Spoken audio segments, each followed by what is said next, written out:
Ya, jadi ini hari terakhir ya. Jadi hari terakhir memang kita ada rangkaian simposium ya tetap, dan nanti pada sekarang yang sore itu justru kita arahnya lebih banyak pada case discussion ya.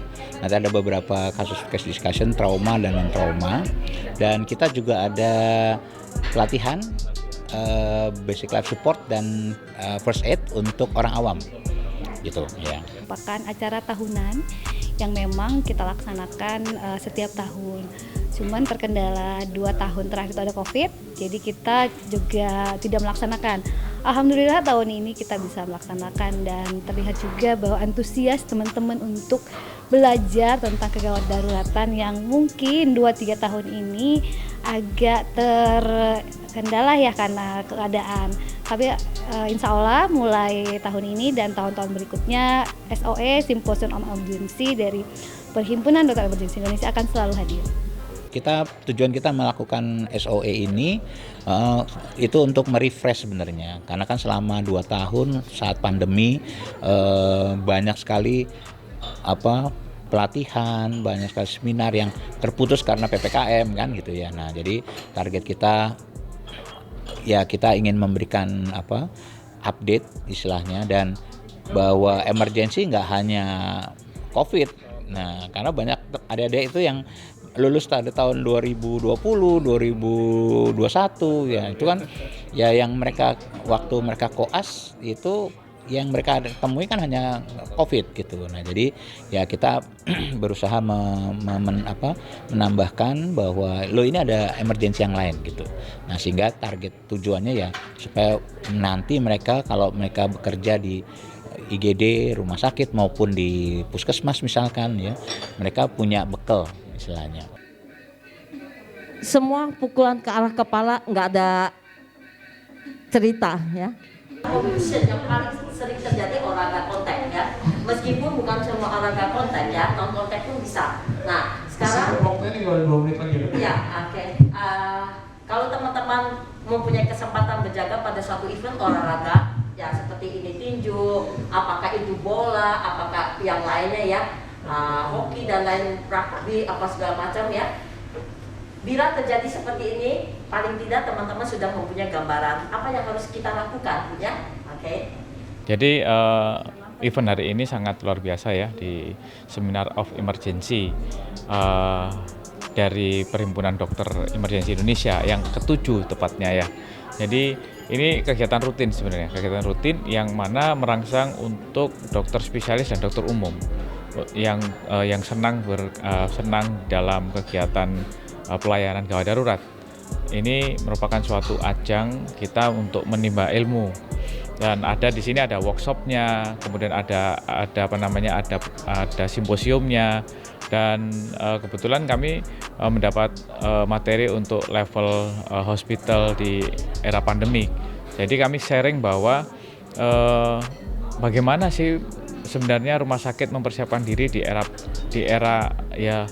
Sebenarnya nggak ada yang tahu ya, ada pandemi kan, dan begitu juga ada disaster, ada juga mass casualty incident seperti di tragedi Kanjuruhan, sehingga bagaimana hospital disaster planning itu dapat dilakukan oleh seluruh rumah sakit di Indonesia, karena mengingat Indonesia ini merupakan suatu supermarket bencana, dan kita nggak minta tetapi kita preparedness harus mempersiapkan, sehingga rencana kontingensi, rencana mitigasi itu wajib diketahui oleh para dokter yang bekerja di rumah sakit. Dan ini terima kasih, event yang baik sekali untuk PDII, dan semoga PDII terus dapat memberikan masukan-masukan kepada teman sejawat dan pemerintah di dalam pengembangan pelayanan di gawat darurat Indonesia.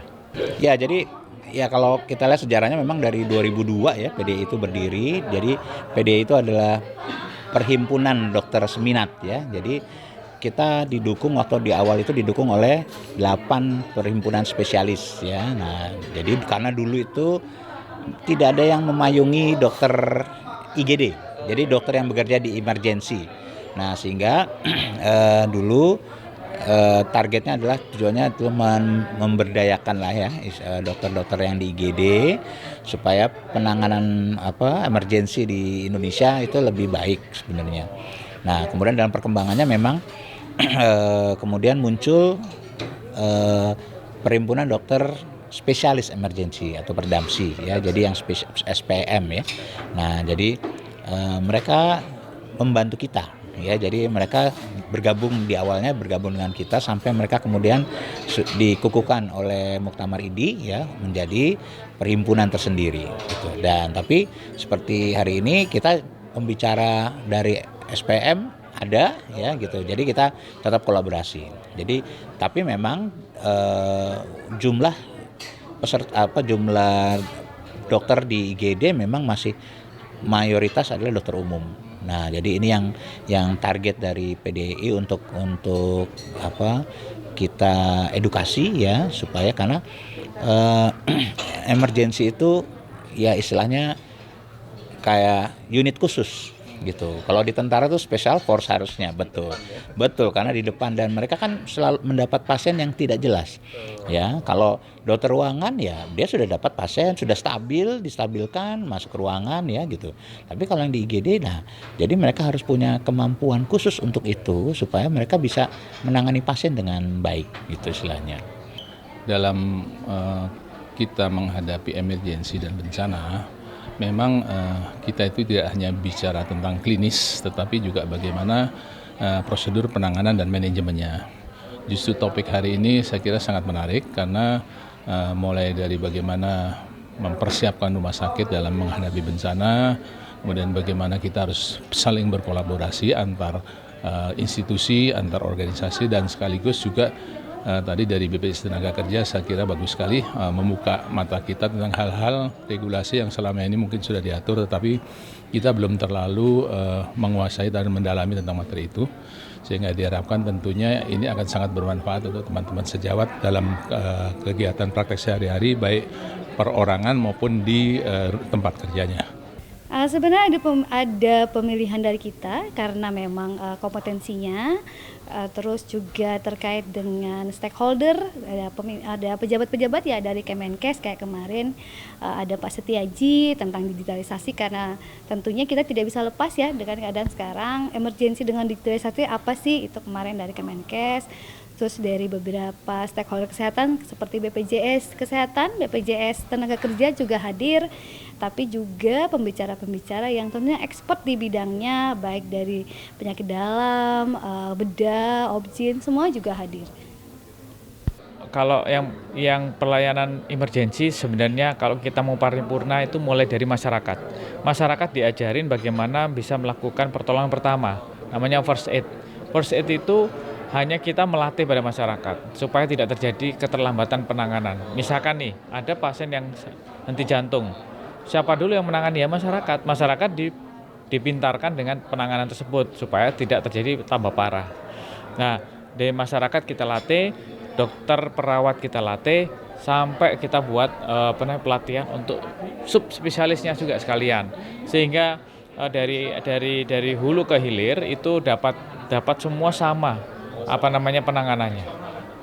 Jadi kalau untuk awam, nah memang range tempat kami bekerja itu panjang ya, jadi luas. Jadi artinya dari pra rumah sakit hingga rumah sakit. Ya, jadi yang di pra rumah sakit atau sebelum rumah sakit memang kan orang awam terutama. Ya sebenarnya ada 3 golongan di situ, orang awam terlatih, jadi orang awam yang harusnya kayak misalkan mereka yang pramuka, pencinta alam. Nah, seharusnya dalam pendidikan dasar mereka sudah dilatih tuh dasar-dasar misalkan basic life supportnya gitu ya, first aid-nya. Nah, tapi ya yang kita lihat bahwa banyak itu yang belum dilakukan. Nah, apalagi orang awam kita. Contoh misalkan kalau mau minta tolong, nomor yang harus ditelepon tuh nomor berapa? Kalau di luar kan semua sudah tahu, 911 misalkan gitu ya. Betul. Nah, sedangkan kita yang lebih ingat adalah nomor emergensi lapar, yang ayam goreng itu. Ya, itu kalau selalu kita tanya gitu. Nah, jadi itu contoh-contoh hal seperti itu. Nah, jadi memang ya ini kita walaupun kita terlambat tapi ya daripada tidak ya. Nah, jadi kita juga bekerja sama dengan berbagai provider ya, kemudian seperti Kreki ya, kemudian dari provider lain ya gitu. Artinya kita berusaha juga untuk orang awam kita memberikan pelatihan tentang basic life support pertama ya. Jadi karena selalu yang ketemu pasien pertama kali atau korban pertama kali ya pasti orang awam yang di sebelahnya gitu ya, jadi bukan saya yang di rumah sakit misalkan gitu ya. Nah, dan bagaimana mereka bisa menolong sehingga survivalnya jadi meningkat gitu. Jadi itu juga salah satu target kita, jadi untuk melatih pada orang awam. Seperti hari ini kita lakukan, jadi terakhir pesertanya sudah sekitar 80. Seperti kita ketahui bahwa peran dokter kan mulai dari saat pra-hospital di masyarakat, di dalam rumah sakit dalam penanganan emergensi sehari-hari maupun dalam menjalin kolaborasi dengan fasilitas kesehatan yang lain. Sehingga artinya di samping kemampuan klinisnya tentunya harus mengetahui mekanisme, prosedur-prosedur dalam penanganan emergensi, khususnya dalam kaitan sistem penanggulangan gawat darurat terpadu. Sehingga dengan demikian apa yang harus dilakukan tidak hanya semata-mata menguasai klinisnya, tetapi juga aspek tata kelolanya dia menguasai.